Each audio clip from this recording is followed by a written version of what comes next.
Hi, I'm Steve Stahl, and I'd like to talk to you about a book I did with Joe Goldberg called Practical Psychopharmacology. And what is bespoke psychopharmacology, which could be another way to title this book? As you may know, that's a term that came from the UK when somebody was having a suit of clothes made for them. Bespoke means tailored, specifically uh, matched to you. And so the general principles of psychopharmacology are the first thing you learn about how you treat large categories. But no practitioner treats large categories. Every practitioner treats one patient at a time. And so, in order to really translate the general ideas for the category of an illness to the specific person, you've got to tailor it. And so we thought there was missing in the literature a book that would tell you how to do that. So I partnered with a very, very wise and experienced clinician, Joe Goldberg, who took the lead on this as the first author. And we look at how to make specific recommendations to the various nuances.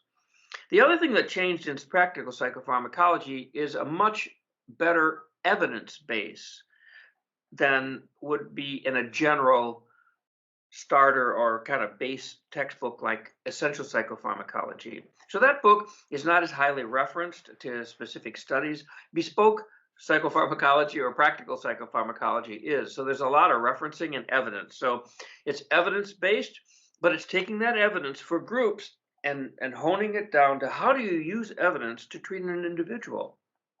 Some of the decision making strategies in the book are based on taking the literature and figuring out how to apply it to an individual. And in that regard, there is the first half of the book is really kind of about methods. It's about things like how do you read the literature? What do clinical trial designs mean? What is the role of placebo in trials? And nocebo, which would be basically placebo means getting better on an inactive substance. Nocebo would mean having side effects on no active substance. So these are part of the art of psychopharmacology and trying to figure out how you practice this art on the basis of good science from the literature. So what about psychiatric diagnoses and how does practical psychopharmacology address those?